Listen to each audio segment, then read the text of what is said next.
Welcome to Belief, Being, and Beyond with your host, Granddaughter Crow. Hi, everybody. Granddaughter Crow here.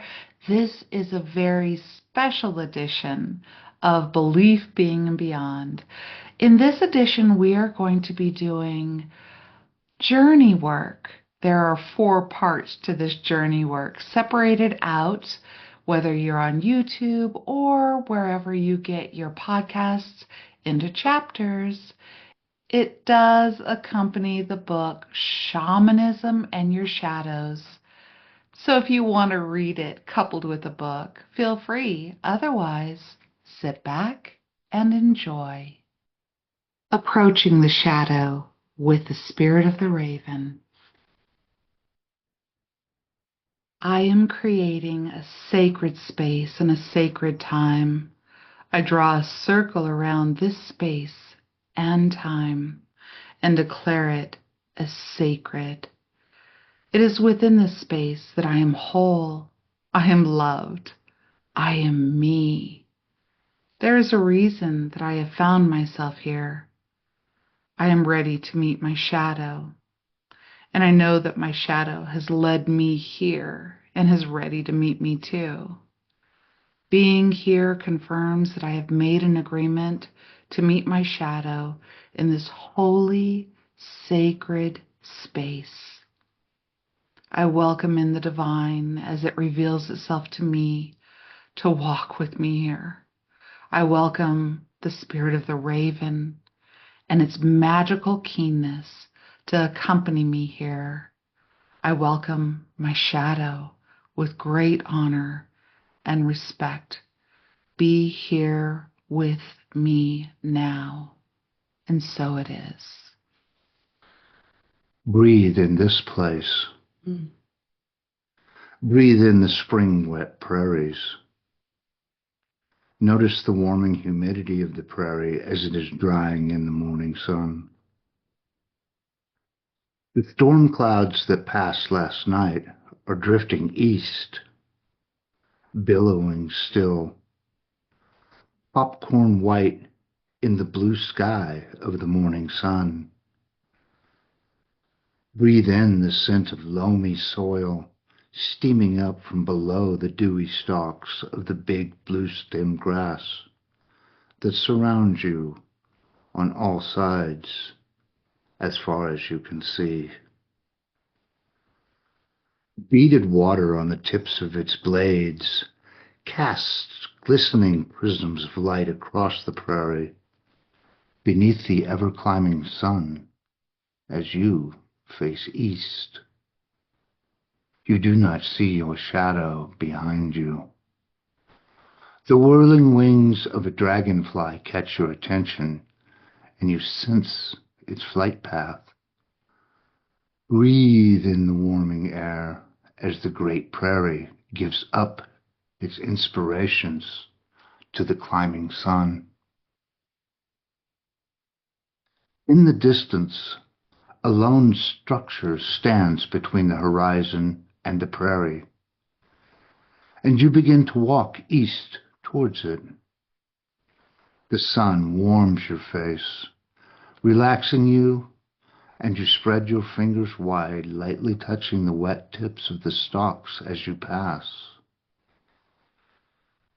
In this vast open landscape of waist-high grass, you seek the shaman of this place, but you sense no other presence than your own as you wade through the grass, high-stepping at times, toe to heel.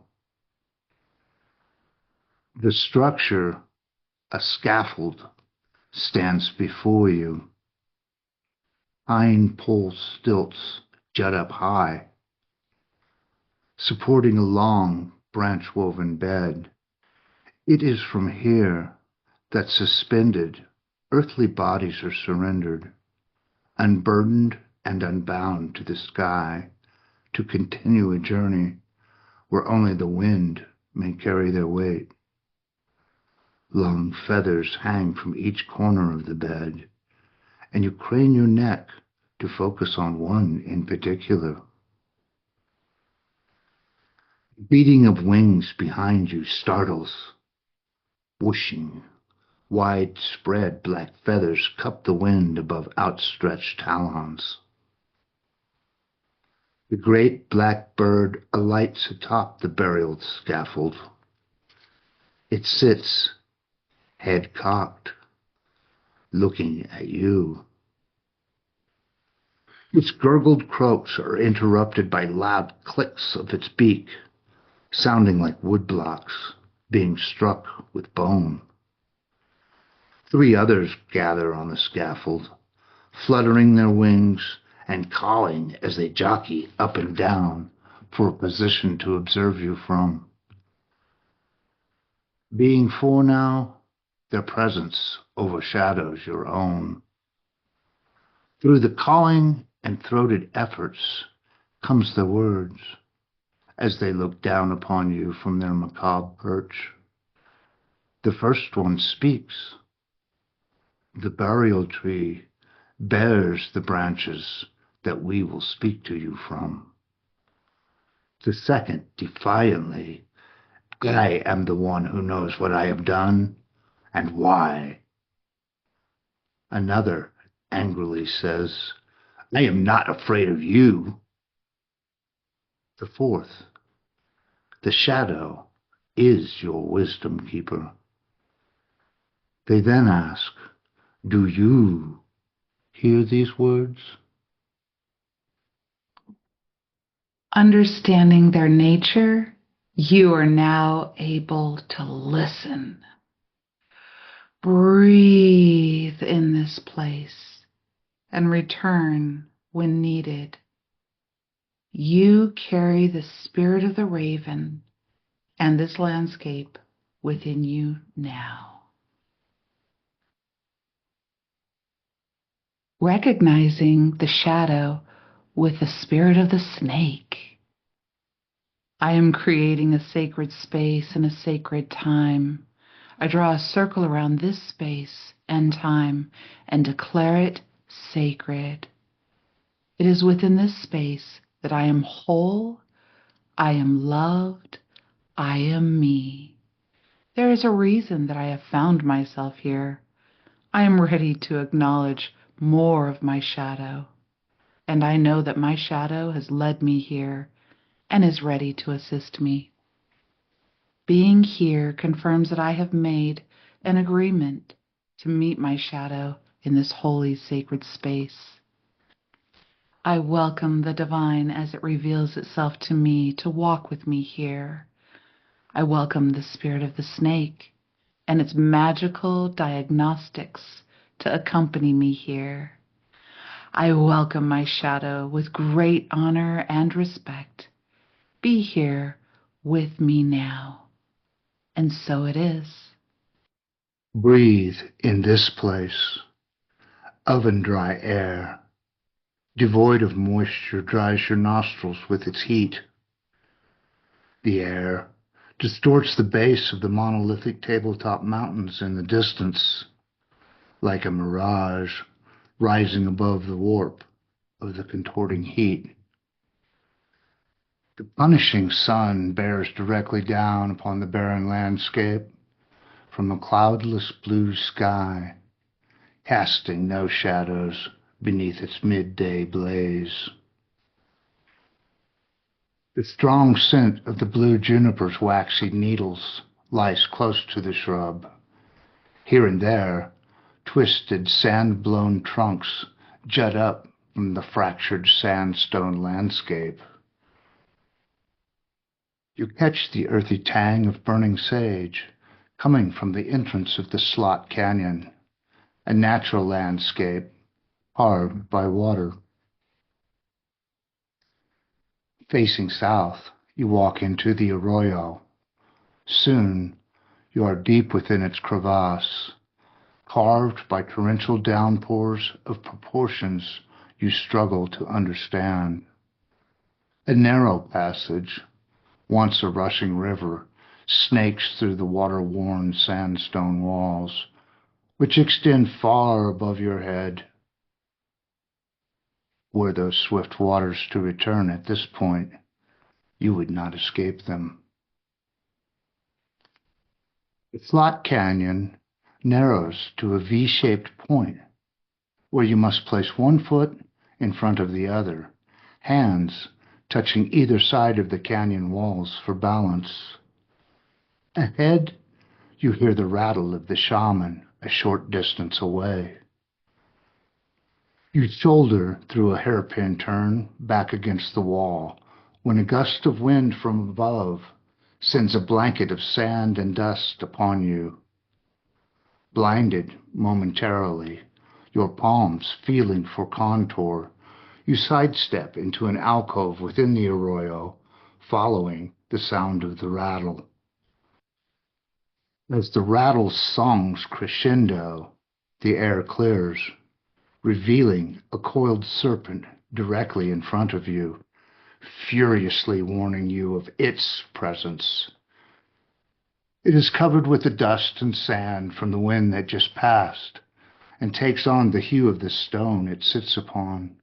It strikes out at you, touching the top of your hand, and you recoil in shock, frantically, looking for the telltale marks of fangs on your hand.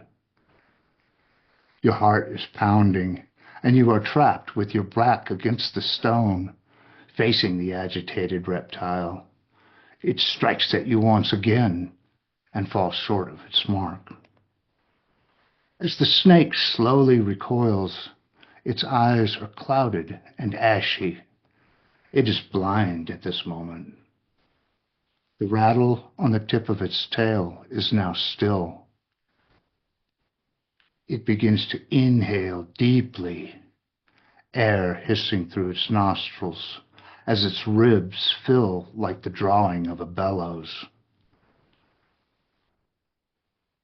Its forked tongue flicks up, then down, sensing your presence as it exhales once again, hissing. It inhales a second time, splitting its ashy skin, which slides off and away as the serpent undulates to free itself. Now the snake sits anew before you, beautifully colored. The telling gold diamond pattern is clearly visible down its brown and gray scaled back. Its throat, neck, and chest look as if girded by idly white plates, and the elongated pupils within its yellow irises clearly focus on you. Venom, adrenaline, medicine. It speaks to you in neither word nor thought. Understanding more of the nature of the snake and the landscape, you are now able to listen. Breathe in this place and return when needed. You carry the breadth of the landscape and your connection to the snake within you. Understanding the shadow with the spirit of the owl. I am creating a sacred space and a sacred time. I draw a circle around this space and time and declare it as sacred. It is within this space that I am whole, I am loved, I am me. There is a reason that I have found myself here. I am ready to once again meet even more of my shadow. And I know that my shadow has led me here and is ready to meet me too. Being here now confirms that I have made an agreement to meet my shadow in this holy, sacred space. I welcome in the divine as it reveals itself to me to walk with me here. I welcome the spirit of the owl and its magical insights that will lead me to further understanding. I welcome my shadow with great honor and respect. Be here with me now. And so it is. Breathe in this place. Breathe in the water's cool vapors that swirl in the air. The air is moist cool and humid, cascading down upon you in misty airborne waves from the waterfall far above. You can both smell and taste the mist in your inhalation. The humidity forms droplets on the fine hair of your arms and on the fine hairs of the emerald green moss that clings to every stone. The moisture beads upon the shoot of the fern that clutches the bedrock that forms the waterfall. Fractured bedrock set ajar eons ago. The vibration of the water's course is felt even within the wet stone that you stand upon. Were you to speak, the discernment of your words would require effort.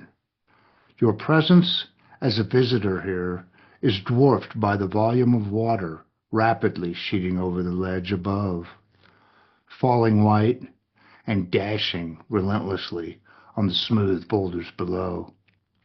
A rainbow forms within the rays of the setting sun that floods the ravine with its fading light. Turning west, you walk in the direction of that setting sun, seeking the shaman of this place. The game trail that you follow away from the waterfall winds with purpose through the forested bank beside the river. A trail worn by countless footfalls of hoof and paw. It meanders around tree trunks and boulders, becoming increasingly difficult to discern in the lengthening autumn shadows. Straining to see, ego abandons you as you wander off the trail here and there. You backtrack after blindly veering off one of the many hidden turns that you failed to see, a trick of the light. The pink tinge of twilight gives you pause as you look up from the trail, eyes dilating as you change your focus from near to far. You marvel at the golden rays of the setting sun through a clearing before you.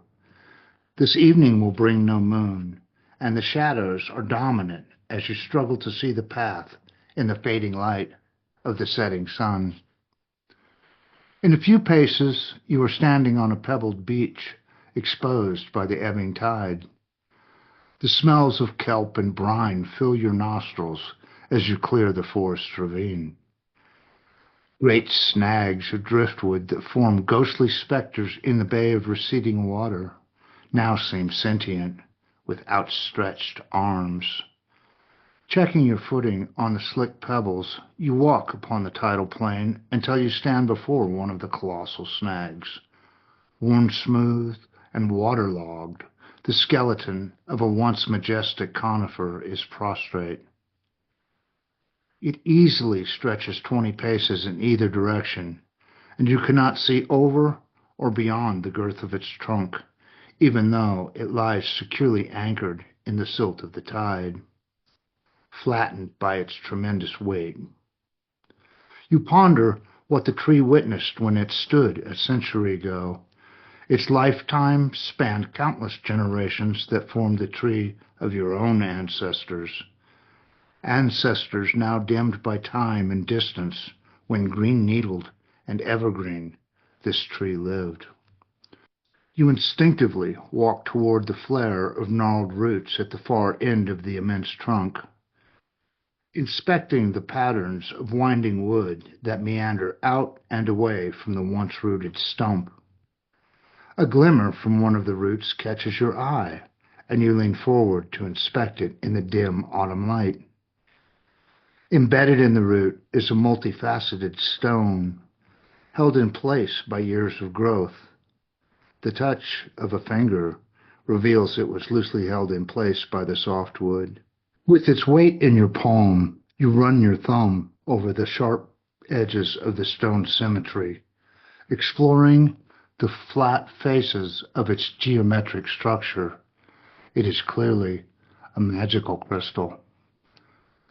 Pocketing your prize, you turn to leave, but the silhouette of the owl now perched on the broken bough is before you.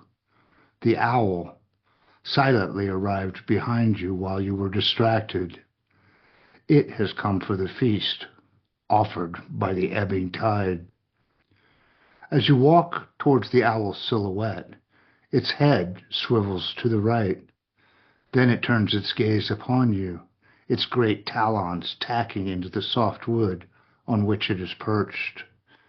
It says, "Release your ego, your justified righteousness, your judgment and shame, or I will fly away." You slow your steps as you continue to approach. The owl adjusts its footing upon the wood as its head swivels to the left, once again staring directly at you.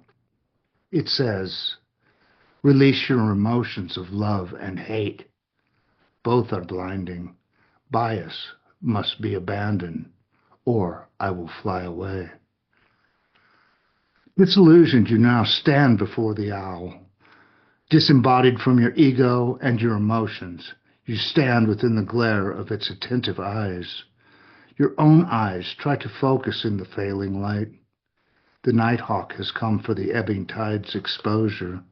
It says, "Now, in the absence of light, you see with clear vision." Understanding their nature, you are now able to listen. Breathe in this place and return when needed. You carry the spirit of the owl and the landscape within you now. Accept the spirit of the wolf. I am creating a sacred space and a sacred time. I draw a circle around this space and this time and declare it as sacred. It is within this space that I am whole, I am loved, I am me. There is a reason that I have found myself here, and I am ready to meet my shadow. And I know that my shadow has led me here and is ready to meet me and accept me too. Being here confirms that I have made an agreement to meet and accept my shadow in this holy, sacred space. I welcome in the divine as it reveals itself to me to walk with me here.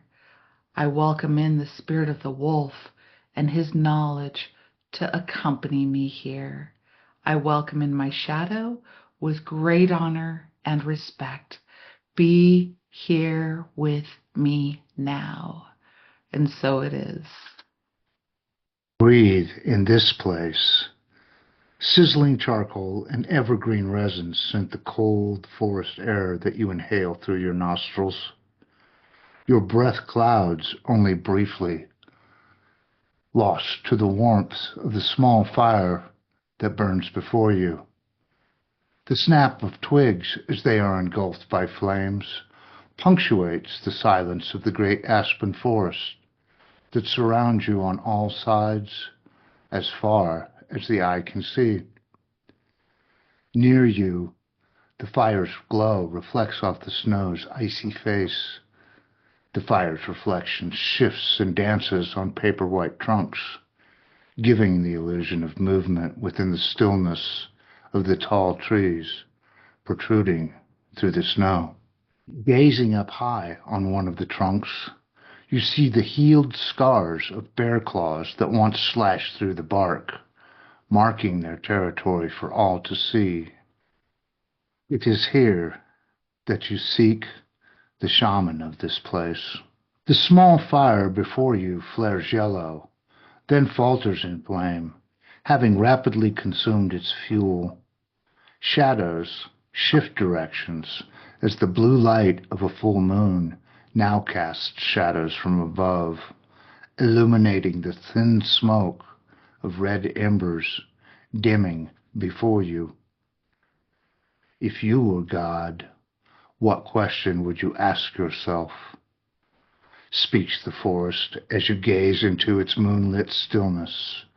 Blurred tree trunks gleam like cathedral columns beneath their canopy of branches.